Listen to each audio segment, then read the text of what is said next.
এখন দেখবেন সংবাদ শিরোনাম। ডিসি নয়, ইসি কর্মকর্তাদের রিটার্নিং অফিসার করার প্রস্তাব বিএনপির। জামায়াত চায় লেভেল প্লেইং ফিল্ড। আচরণবিধি প্রয়োগের সক্ষমতা নিয়ে প্রশ্ন এনসিপির।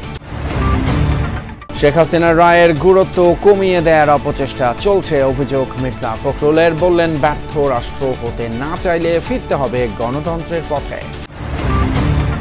ফেব্রুয়ারি নির্বাচন শান্তিপূর্ণ এবং উৎসবমুখর করতে সশস্ত্র বাহিনীর সহযোগিতা চাইলেন প্রধান উপদেষ্টা। ডিএসসিএসসির গ্রাজুয়েটদের মাঝে সনদ বিতরণ। যুবদল নেতা কিবরিয়া কিলিং মিশনে থাকা 2 সন্ত্রাসী গ্রেপ্তার। আধিপত্য এবং রাজনৈতিক কোন্দলের জেরে হত্যাকাণ্ড বলছে র্যাব। আশুলিয়া থানার সামনে গুলি করে হত্যার পর মরদেহ পুড়িয়ে দেন ওসি সাইয়েদ সহ 2 পুলিশ কর্মকর্তা। ট্রাইব্যুনালে রাজসাক্ষী আফজালুলের জবানবন্দি। জ্বালানি সংকটের কারণে সক্ষমতা হারাচ্ছে রফতানি খাত। হুমকির মুখে বিনিয়োগ এবং কর্মসংস্থান। আধুনিক নীতিমালা দরকার, বলছেন বিশেষজ্ঞরা। আসসালামু আলাইকুম। এতক্ষণ দেখছিলেন সংবাদ শিরোনাম, এখন দেখবেন বিস্তারিত। ডিসি নয়, ইসি কর্মকর্তাদের রিটার্নিং অফিসার করার প্রস্তাব দিয়েছে বিএনপি। বিকেলে নির্বাচন কমিশনের সাথে সংলাপে এই মত দেয় দলটি। এর আগে সকালে লেভেল প্লেইং ফিল্ড নিশ্চিতের দাবি জানিয়েছে জামায়াতে ইসলামী। ইসির সক্ষমতা নিয়ে প্রশ্ন করেছে এনসিপি।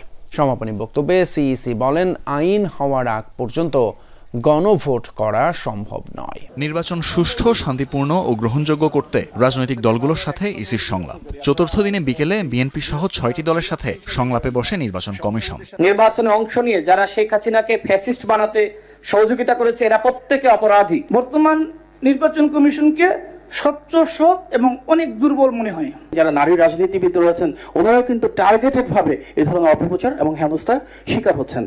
বিএনপির স্থায়ী কমিটির সদস্য ডক্টর মঈন খান বলেন, আচরণবিধি মেনেই নির্বাচন করবে বিএনপি। তবে অঙ্গীকারনামায় শাস্তির বিধান স্পষ্ট নয় বলে উল্লেখ করেন তিনি। আপনারা একবার সাহস করে এই সিদ্ধান্তটা নেন যে রিটার্নিং অফিসার আপনাদের নির্বাচন কমিশন থেকে থাকবে, অ্যাসিস্ট্যান্ট রিটার্নিং অফিসার আপনাদের নির্বাচন কমিশনে ডেডিকেটেড লোকেরা হবে। এই একটা সিদ্ধান্তের মাধ্যমে বাংলাদেশের রাজনীতিতে গুণগত পরিবর্তন আসবে।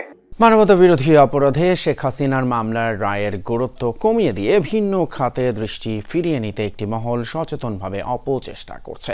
24-এর গণঅভ্যুত্থানে বিএনপি বইয়ের মোড়ক উন্মোচন অনুষ্ঠানে এ মন্তব্য করেন বিএনপির মহাসচিব মির্জা ফখরুল ইসলাম আলমগীর। বলেন, কেউ যদি এককভাবে সংস্কারের কৃতিত্ব দাবি করেন, সেটা শুধুই সংকীর্ণ মানসিকতার প্রকাশ। রাজধানীর একটি হোটেলে 24-এর গণঅভ্যুত্থানে বিএনপি শীর্ষক বইয়ের মোড়ক উন্মোচন ও ডকুমেন্টারি প্রদর্শনী অনুষ্ঠান। এতে যোগ দেন দলটির মহাসচিব, স্থায়ী কমিটির সদস্য সহ যুগপথ আন্দোলনের সঙ্গী রাজনৈতিক দলের নেতারা। আলোচনায় বিএনপি নেতারা বলেন, দেশ কঠিন সময় পার করছে। এই পরিস্থিতি থেকে উত্তরণে দলকে ঐক্যবদ্ধ থাকতে হবে। সেই সাথে আসন্ন নির্বাচনের চ্যালেঞ্জ মোকাবেলা করে সুশাসন প্রতিষ্ঠায় গুরুত্ব দেন নেতারা। অনুষ্ঠানে বিএনপি মহাসচিব বলেন, মানবতা বিরোধী অপরাধের রায়ের গুরুত্ব ভিন্ন খাতে নিতে সচেষ্ট একটি মহল। সংস্কার নিয়ে বিএনপিকে ভিন্নভাবে চিত্রায়নের চেষ্টা মেনে নেওয়া হবে না। ফ্যাসিস্ট হাসিনার মানবতা বিরোধী অপরাধের জন্য রায় দেওয়া হচ্ছে কোর্টে, অন্যদিকে দেখি মব ভায়োলেন্স চলছে। এটা কিসের আলামত আমি জানি না। আমি তো মনে করি যে ওই রায়ের যে গুরুত্ব, সেটাকে কমিয়ে দেওয়ার জন্য একটা বিশেষ মহল ভিন্ন খাতে বিশ্ব দৃষ্টিকে নেওয়ার জন্য এই কাজগুলো করে বন্ধুগণ। আগামী জাতীয় সংসদ নির্বাচন সুষ্ঠু এবং উৎসব মুখর করতে সেনাবাহিনীর সহযোগিতা কামনা করলেন প্রধান উপদেষ্টা ডক্টর মোহাম্মদ ইউনূস। প্রশংসা করলেন গণ অভ্যুত্থান পরবর্তী সংকট উত্তরণে সেনাবাহিনীর ভূমিকার। সকালে ডিফেন্স সার্ভিসেস কমান্ড এবং স্টাফ কলেজের কোর্স 2025-এর গ্রাজুয়েশন সেরেমনিতে এসব কথা বলেন তিনি। কোর্স সম্পন্নকারী অফিসারদের অর্জিত জ্ঞান এবং অভিজ্ঞতা কাজে লাগিয়ে দেশ ও জাতির কল্যাণে ভূমিকা রাখার আহ্বান জানান ডক্টর ইউনূস। বাংলাদেশ ছাড়াও এবছর ডিএসসিএসসি কোর্সে অংশ নেন চীন, তুরস্ক, ভারত, পাকিস্তান সহ 24 দেশের 311 জন সামরিক কর্মকর্তা। সামরিক বাহিনী কমান্ড ও স্টাফ কলেজ কোর্স 2025 গ্রাজুয়েশন সনদ বিতরণ অনুষ্ঠান। এতে যোগ দেন বাংলাদেশ সহ বিভিন্ন দেশের সামরিক বাহিনীর কর্মকর্তা ও ঢাকায় নিযুক্ত বিভিন্ন দেশের রাষ্ট্রদূত।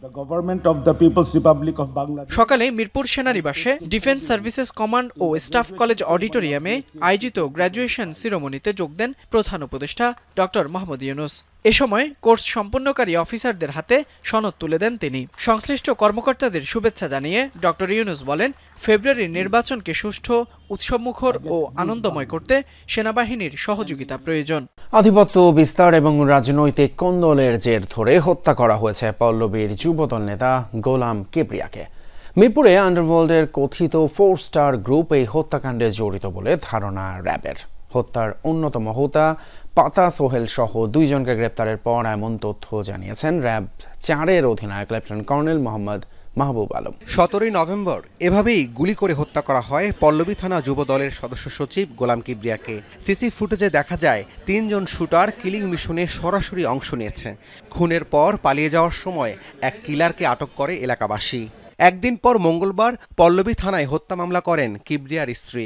আশুলিয়ার বিরুলিয়া থেকে মনির হোসেন ওরফে সোহেল ওরফে পাতা সোহেলকে গ্রেপ্তার করে র্যাব 4। পরে হত্যায় জড়িত আরেক সন্ত্রাসী সুজন ওরফে বুক পোড়া সুজনকেও গ্রেপ্তার করা হয়। পাতা সোহেলই তাদেরকে, যারা শুটার তাদেরকে অর্থ সরবরাহ করেছিল। বাট পাতা সোহেল আসলে কোন জায়গা থেকে অর্থ পেয়েছে বা কে নির্দেশদাতা এটা এখনো আমরা ক্লিয়ার না। এর আগে যাদের সাথে ওনার সখ্যতা ছিল, এই রাজনৈতিক মেরুকরণের পরে সেই সখ্যতাটার এগেনস্টে তিনি কাজ করছিলেন।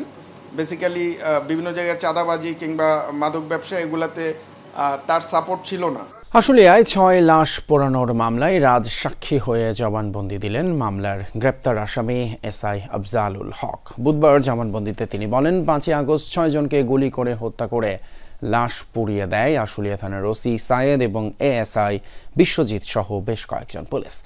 বিবেকের তাড়নায় রাজসাক্ষী হয়েছেন বলে ট্রাইব্যুনালকে জানিয়েছেন তিনি। 5 আগস্ট শেখ হাসিনা পদত্যাগ করে ভারতে পালিয়ে যাওয়ার পর দেশের অন্যান্য স্থানের মতো বিজয় মিছিলে অংশ নেয় আশুলিয়ার ছাত্র জনতা। মিছিল নিয়ে থানার সামনে গেলেই তাদের লক্ষ্য করে গুলি ছুড়ে পুলিশ। নিহত হন 6 জন, পরে তাদের ভ্যানে তুলে পুড়িয়ে দেওয়া হয়। বুধবার এই মামলায় গ্রেফতার এক আসামি পুলিশের সাব ইন্সপেক্টর আফজালুল হক ঘটনার আদ্যপ্রান্ত তুলে ধরে জবানবন্দি দেন ট্রাইব্যুনালে।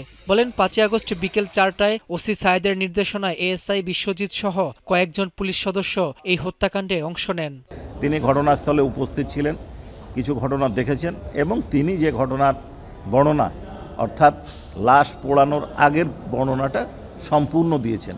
কে গুলি করেছেন, কিভাবে গুলি করা হয়েছে, কে ডিপ্লয়েড করেছেন, কমান্ড রেসপন্সিবিলিটিতে যারা ছিলেন, অরিজিনাল একজন পারপিটেটরের নাম বলেছেন। নতুন কেন্দ্র গড়ে তোলা না গেলে 2030 সালের মধ্যে চরম আকার ধারণ করবে বিদ্যুৎ সংকট। সমস্যা সমাধানে এখনই কার্যকর উদ্যোগ নেওয়া দরকার। বিদ্যুৎ খাত নিয়ে ইকোনমিক রিপোর্টার্স ফোরাম, ইআরএফ এবং পলিসি এক্সচেঞ্জ বাংলাদেশ আয়োজিত সেমিনারে এসব কথা বলেন আলোচকরা। জ্বালানি সংকটের কারণে বিনিয়োগ এবং কর্মসংস্থান দুটোই হুমকির মুখে পড়বে বলে জানান ব্যবসায়ী নেতারা। তাই এই খাতে অর্থের যোগান বাড়াতে বিনিয়োগ নিরাপত্তা নীতির ধারাবাহিকতার গুরুত্ব দেন বিশ্লেষকরা। প্রতি বছর বিদ্যুতের চাহিদা বাড়ছে 6% হারে। এটি অব্যাহত থাকলে 2030 সালে উৎপাদনের সক্ষমতাকে ছাড়িয়ে যাবে চাহিদা। আর 2040 সালে 35,500 মেগাওয়াট চাহিদার বিপরীতে উৎপাদন নেমে আসবে 21,000 মেগাওয়াটে।